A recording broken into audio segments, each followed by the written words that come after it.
Welcome to Cartoonist Kayfabe. My name is Ed Piscor. I'm Jim Rugg. Jimmy, today we got our hands on the Walt Simonson Manhunter Artist Edition. A while back, Tom and I went through the comic when you were on one of your travels, got the hands on the Artist Edition, and people are going to flip when they see this going under the microscope.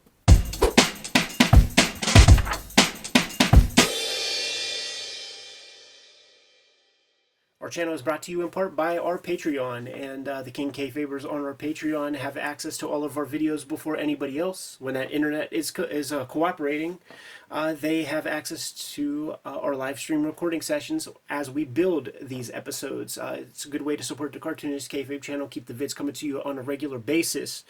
We have more than 1,500 videos at your disposal right now, and where this is concerned, we have a shoot interview with Walt Simonson himself. We have a sort of walkthrough under the microscope where Tom Scioli and myself went through the Manhunter stories that were in the back of Detective Comics, and you might find some other Walt Simonson materials throughout the course of Cartoonist Kayfabe. But check those comics out. Watch the videos where we talk about your favorite comics. Without further ado, Jimmy, here it is, the Walt Simonson Manhunter Artist Edition. Walt famously doesn't get rid of his pages, so as a consequence of that, we get a lot of artist editions from the man. Yeah, absolutely stunning. I've been admiring this cover, and it's just interesting to see him doing like negative space, you know, as these bullets go across. Just every part of it. It's a joy to look at. The way that this main image is built is very 70s movie poster. Yes. Kind of energy where you have like little action shots. You know, you have things of all scale, giant faces, full body. Makes me long for this. I feel like I don't see this very often anymore. Right. And it looks great. I don't know why that's not more standard operations. I think you're going to see some stuff within the pages here that I think Frank Miller pulled for his use in future comics. But there are bits like this that, I think of Kriegstein, stuff like Master Race very specifically. This is a great time period for Simonson too, because he's still young and like trying things. Absolutely. And I like that. Like I'm all for these artists finding what makes them, but I also like seeing them go off in some directions that are unexpected. Yeah, you're going to see a lot of that in here. He gets credits for the titles and the sound effects. So things like this is Walt Simonson's hand. That's impressive. I would not have guessed that logo was him. The videos are brought to you by the books that we make, and 2023 was and is a big year. 2024 is going to be just the same. The Hip Hop Family Tree Omnibus is out there. About 75% of this print run has been accounted for, so you guys have about 25% left of our stock to go. Scoop up that book if you see it. It's going to make an excellent gift. The X-Men Grand Design Trilogy comes out November 14th. It collects all of my X-Men Grand Design works inside of one nice, handy soft cover. Scoop that up. There are 3 volumes of Red Room that are completed. 2 of them are out on the stands right now, The Antisocial Network and Trigger Warnings. But coming to you in early 2024 is Red Room Crypto Killers with dozens of pages of extra features and commentary in the back. Street Angel, Princess of Poverty is coming to you at the end of November. It is a companion piece to Street Angel, Deadliest Girl Alive. You get both of these books. You have all of Jimmy's Street Angel comics to date. He's been self-publishing, and here you have True Crime Funnies, the Black and White zine, 1986 zine. Go to Jimmy's website. He might be sold out right at the moment, but you never know. He might have fresh stock depending on when you're watching this video. And Hulk Grand Design is Jimmy's contribution to the Grand Design mythology that we have created for Marvel Comics. Now that we're done paying the bills, let's get back to the video. Archie Goodwin on the writing duties. And once again, you could watch a video where we have gone through the story content. Here we care more about looking at the artwork. Very cool. Like, I know this texture, and it works perfect on binoculars, but look at that, a photostat. Yeah. Of that image, which make perfect sense, right? Like it's built for that. Absolutely, but also it's nice with the yellowed pages. You can really see where he went back in with some white media and stuff that you would never in a million years expect. Like this is almost rubble. Yeah. And yet clean that up here and there. And I feel like stuff like this stippling, You can only do that when it's a 8-page backup story once a month. Like, you couldn't be doing that if you're doing 22 pages every 3-4 weeks. Look at the size of the art in terms of like the size on the page. You know, like whenever I draw an 11 by 17, I think these are probably 11 by 17. It looks like I've got much bigger margins Totally. to allow for bleeding and things. But here it's like the art's really big on these pages. Yeah, Kinda that's like interesting. that. It's also, it looks like it is maybe DC paper. That's, although maybe not. Maybe they're just I stamping think they stamped it. Yeah, I think they were doing blue lines at this point. because the paper is so yellow. I'm kind of surprised by that. Getting a lot of story on these pages. Like, look at this, man. I mean, what is that? 10, 12 panels? Yeah, and that goes back to, you know, you're doing a short backup. Right, So you you gotta gotta load it up. Gotta get a lot of shit in there. That's fun. Probably a stencil maybe to do your Manhunter file. These are a lot less yellowed. It makes me wonder, The different second chapter paper? is not in the artist's possession, Ah. but he has stats, so these are stats. Still pretty cool. Doing a lot of stuff with texture that I think he works out of a system. You know, like Yes. some of this stuff almost dry brush and just a lot of materials that I don't feel like I look at in his in most of his work. These kind of shapes are Simonson shapes. He's very good with shapes and page designs, directional devices, just a lot of the abstract elements of making a nice page. Let's go back to some original art. Man, I'm always shocked by this kind of white mark, Right. where it's like, we're just gonna move that hairline, you know, a 32nd of an inch. Like, look, there's barely any white there, so you're not making a big adjustment. Maybe it's smudged, you know, maybe it just smudged a little bit, wet ink. Yeah, it could be. And it's funny that the white stuff, which is traditionally the non-archival piece, is the most archival piece of this kind of toilet paper that Uncle Walt was drawing on. Yeah, some of these pages, man, they look like newsprint. They're so yellowed. That's a page right there, baby. That's amazing. With a lot of these marks, like I've seen illustrators who did the caricature of the famous people that would get interviewed in Playboy magazine when we were in the night. It would be these kinds of marks, almost like editorial illustration marks. Yeah, that's one of those pieces that I don't think you see in a lot of Simonson as time goes on. Like those lines. Yeah, A lot of interesting mark making, and even that kind of illustration style. right. But Yeah, then you totally. get this. This feels Simonson to me. Yeah, as a whole, but the way he builds figures is like different. But looking at it at this level too, it feels straight from the pulps. Like, it doesn't feel like comic book artwork. Right. It feels like it's coming straight from pulp magazines. Yeah, it's really wild to see. Look at all like panels in panels, like that. Some of these bleed ink lines, I feel like Miller took some of that. Yeah, I can see that. Great page layouts, though. Yeah, like very a close up fun. of a face and then a bunch of little call outs and things. Really beautiful stuff. Yeah. Creating that glare with practical effects, using white stuff, you hitting the razor, maybe doing some white dabs. But then you got to sell it with the shadow of our guy. Man, it feels like this is just a young dude who built to draw comics, finally gets a chance, and now it's like Putting I'm it all going in nuts. there. Yeah, putting it all in there, man. You're not bound by. You have the same amount of time that the A guy has to draw his 17 pages or whatever. So It also show makes out. me wonder what the lead story, who's doing that, because this is the opening band playing the main Yeah, act yeah. off the stage. yeah, you can't follow me up, man. Dude, that's almost Ronin-ish. It is definitely some Ronin marks there. But then it's a sign of the times too, man. There's the atoms in here. You know, some of this stuff is you got the Neil Adams kind of hatching. Sucker for this kind of piece. Yeah, right I love there. that. You know, oh man, this is always a troublesome one to do the tall panel on the right side instead of the left. Because do Right. I read it after this row or after this row? Gives a or after this row? substantial gutter compared to everything else, and I bet even with the color, you know, if you have like a nice 100% yellow, I bet you that would suggest a single unit, and then you get that. I think they could pull that off with this. I think you're right about that because those panels are wrapped around a border or Yeah. inside of a border. So, yeah, interesting. If you're going to break like a reading convention, figure out a way to do it to make it clear. He doesn't look so heroic. He looks kind of like a drip. Man, he looks tall there. Look how long that arm is. Think this is coming out of like got my morgue file trace that on a light box? That's a good question because it looks like, you know, you could set up that vanishing point in a very manageable place, and it, you know, it looks a little off. That's good cartooning. That's amazing. Yeah, I went right to it. Interesting profile. Feels observed. It does. Yeah, I know that girl. Man, look at this for your perspective. Wild. He'll do that. Yeah, he'll do that, man. Lots of pencil mileage. Great stuff. Pen mileage. Love the panel layouts of the interior architecture. And you've got your borders set up same.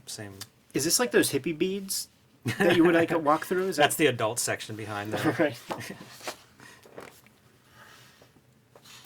Does one illustration, stats it up 4 times, and then cuts them up and places them in different orientations. Pretty weird. Yeah, it's a cool phase in kind of gimmick. That's something that you could use. Beautiful hand, and then hand lettering behind it. Right. Yeah, hand like this, man, that's autograph projected. Hand lettering behind it where like your radius point is that ring in the middle. Mm-hmm. Great stuff. Very creative. You wonder if that's all even coming out of your architecture of having these cathedrals and arches.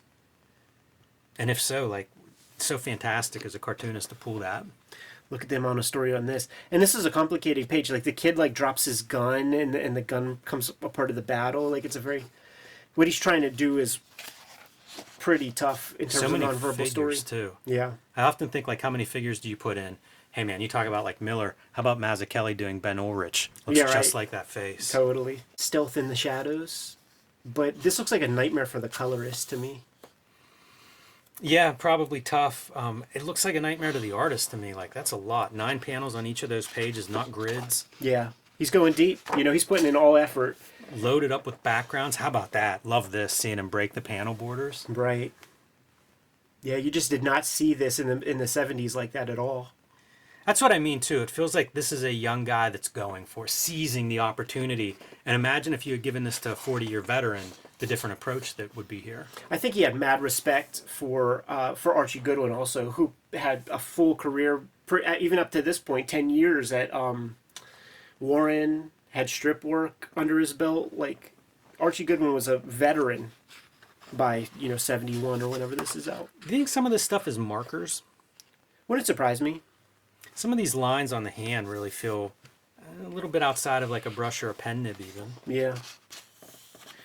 Yeah, Neil Adams would make the argument for markers. He would do whole color pieces that look like paintings, and it's just, it might be those like carcinogenic markers, those ones that like got outlawed. He's so fly, he gets to do the cover for this one, I guess, huh? That makes sense. It is funny how like once you get Batman, you have to be on brand a little bit. It's a little bit reserved for all the stuff that we've seen so far in this video. That is a pretty conservative looking Batman. There is so much, like every page feels like fireworks. Yeah. Yeah, you like to see it. You like to see it. That's pretty fucking badass, man. And you could feel that chaotic wind by how he's placing. Who is doing the bike in the sidecar like this? Get some air under those tires. Give that bike some speed. Yeah, that's wild. Grant Morrison cites the Manhunter story as one of the greatest Batman comics, and is for these last couple chapters because I think it bleeds into the mainline story. It goes from Manhunter, and then I think the last one is the Batman story, like the main feature. Beautiful cut here from one panel to the next, doing your close up where now you can see what's in the scope. Upside down too, well observed because it probably would be that way. And then just all this kind of stuff is cool. There's so much visual interest on these pages. I go back to like thinking today of say Talking Head comics. Yeah. And they're so a different art form. Absolutely. Yeah, a little pseudo DeLuca / Frank King kind of thing happening right here, where the character runs into the foreground. Like this has to be planned ahead of time. Like he had to do work. Maybe hours worth of work before even starting on the page to just kind of come up with the movement. Hey, we looked at some of our early work recently, and all the bricks are drawn in. All those bricks, dude. And into perspective, and like he doesn't puss out. Like it's really, it has like the math feels right. It also feels like this is a cool idea graphically where like this just becomes dashes. Right. You know, by having it in perspective, you get to see clearly like, no, this is brick, you know, brick wall, brick tunnel.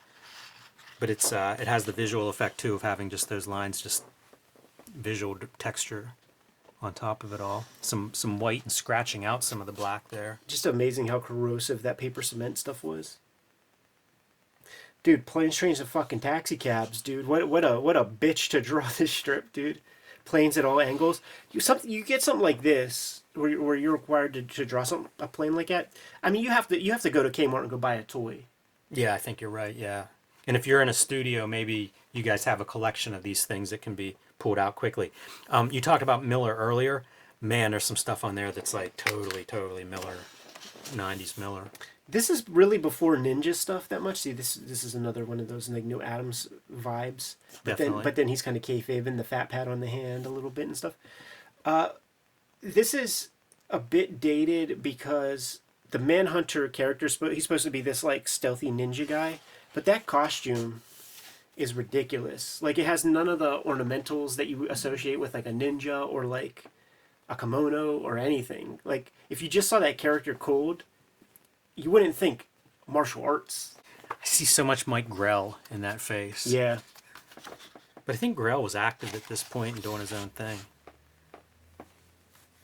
This is a comic that when I would read interviews as a kid with Liefeld and McFarlane and stuff, the Manhunter run of detective comics that Simonson and Goodwin put together is always cited. Drawn lines, same with the white. Right.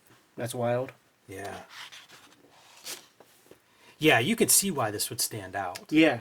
Nothing looked like this. No. And it's that thing that we say a lot. Nothing still looks like this. Yeah, I mean, you can't take anything away from this guy. He's putting in a mad effort.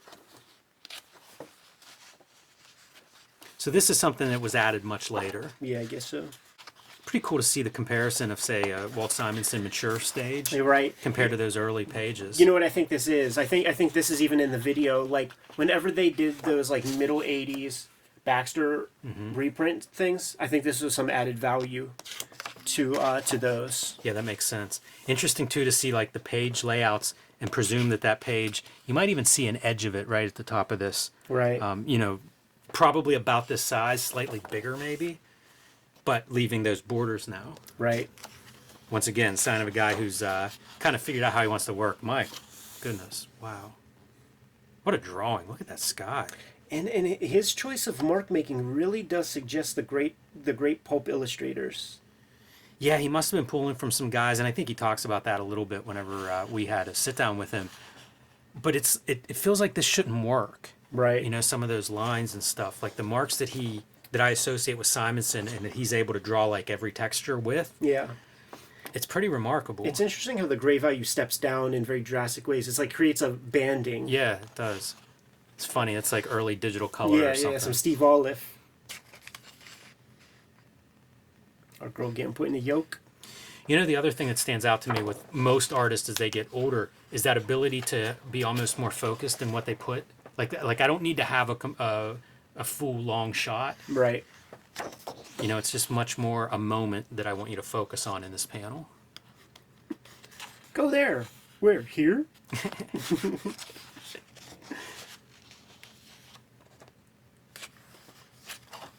Wow. Dude, the first issue special joint is in here. Nice. That's something that we maybe ought to do a video on one of these days. Look at these hairy textures.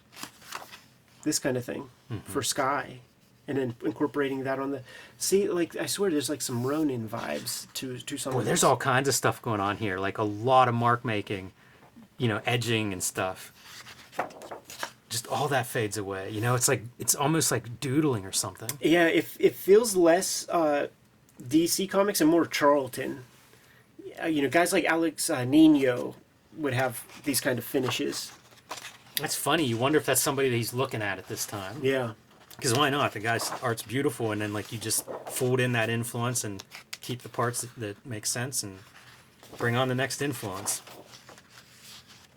This is a nice artist edition. I didn't realize it had this other material in it. And here's that first issue special. This is a near and dear comic to my heart, man, because I scooped it up at a flea market real early. Really captured it. It had a Joe Kubert cover, and that's what made me pick it up. And then I cracked it open and was like, man, this has to be a super early Simonson. Yeah, they did some really good jobs with those first issue specials. Good creators in a lot of them. Wow, that floor's great. Good perspective on it. No cheating. Yeah, that low angle too, you don't see that often, especially with that kind of perspective. Pretty awesome. Man, all the rounded borders. Look, you've rolled out thousands of pages. How much of a pain in the ass is that? Yeah, totally. Because like these look solid. They don't look freehand, and you could see like the dabs like that. So what you have to do, you get the circle template, and you have to match it up perfectly even, and you leave that to your letter. John Costanza right. has to earn his pay. Yeah, I think you're right about that. That letter is probably cursing him on this job. Earn a little something, some pay stubs. I swear, this Dr. Fate story, it feels like those Alex Toth like paintings that they would do to try to sell an animation story that never goes, like an animation show that never goes. That's what this feels like, because it's like they always would have like the Egyptian setting. There'd be like a magic carpet involved, and then you have to have some like monkey that can speak with your hero, and then you have one of those things. Because this is like real close. I don't often think about his black and white, as being one of his strengths. I think lines and foreshortening and stuff, but that looks great. And there have been several of these pages, where like the spotting of the blacks is really strong. Seeing these shapes over and over again, I mean, they look very meticulous. It's very wild. Yeah. It makes me wonder if, is it a paste up, like... Must be. From those like clipboard files? I don't know whether that's what it's from, but it looks like it's got to be a paste up. This kid is going hard, dude. This kid is going hard. That's another one. Imagine if you had to draw that shit. No, thank you. Jesus. And then you're putting figures in it. Right. Yeah, that's that Pyle Wyeth school of illustration, dude. And these guys were hip. Look, it's just a backup in Unknown Soldier. It's fascinating that he was the backup guy for a while, man. Getting in his reps. There's your ninja. See, that's a ninja, man, not that Manhunter shit. Would you identify this if you saw this page as Simonson? No, I don't think so. Yeah, young guy. It's cool that he's kept so much work and that there are so many of these artist editions to really look at his evolution. Yeah, just the Fantastic Four one just came out. And that was like my era Fantastic Four, too. Mm-hmm. I used to buy those off the newsstand. Going hard. Very thoughtful of the lettering on all of this stuff, too. And sometimes I think it's a letter, but I bet you sometimes it's Simonson, because I feel like he's kept some of these things. Right. You know, he may indicate in the pencils or something where stuff falls. Now I wonder, could this be like the oldest piece? Because I feel like Metal Men was gone away pretty early in the 70s. This one really feels to me like I would not guess Simonson, so I bet you it is the earliest so far of what we flipped through anyway. Yeah. Yeah, you get like this is probably the first glimmer in this whole story, that kind of ambitious perspective, and it's like by omission. It's just like that Irv that ain't drawing that, and that all those dudes. Irv Novak. Boy, a lot of marks that I don't associate with him. You're right though, man. There's not too much at all. It's almost you can see more Chaykin. I would have probably guessed Chaykin with this panel. And in this panel too, actually. Yeah, I need the notes now on like where's he working? Is he sharing a studio with who? Is Upstart a thing at this moment? Yeah, I definitely see some Chaykin in this stuff. See some Miller though too. It would make sense to me that maybe that studio's up and running. That they're comparing notes and showing off what they're looking at. Definitely has that quality. It's funny to see what people do early in their careers too, and then think about what he's come to be known for. Like this was, talk about a job. It was like get your foot in the door, do the best you can with it. That was always the thing that I was like scared about early on, because you're going to take any job. So if the job is Devil Dinosaur, now you got to learn how to draw freaking dinosaurs at every angle. Yeah, right. But you still get these moments, right, of like very interesting. This is clearly a guy who knows how to make an image. Wow, that's fun. Wow. So photocopy or trace this and just do some color studies. Right. Build that costume the way you want it.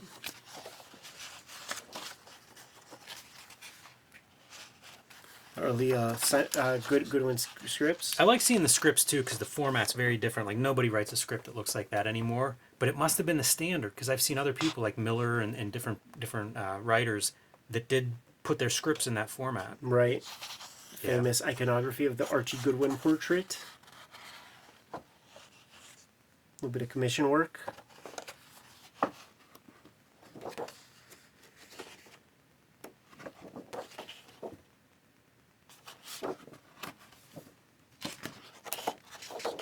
And your biography at the end. Very cool. End it off with a money shot, man. Get Batman on there. Why not, huh? Makes me want to draw. Totally. I love the bold lines. I love the courageousness of the lines, if that's a word. You know, it really feels like he's working fast. Yeah, terrific. Really fun. Love it. Simonson's the man.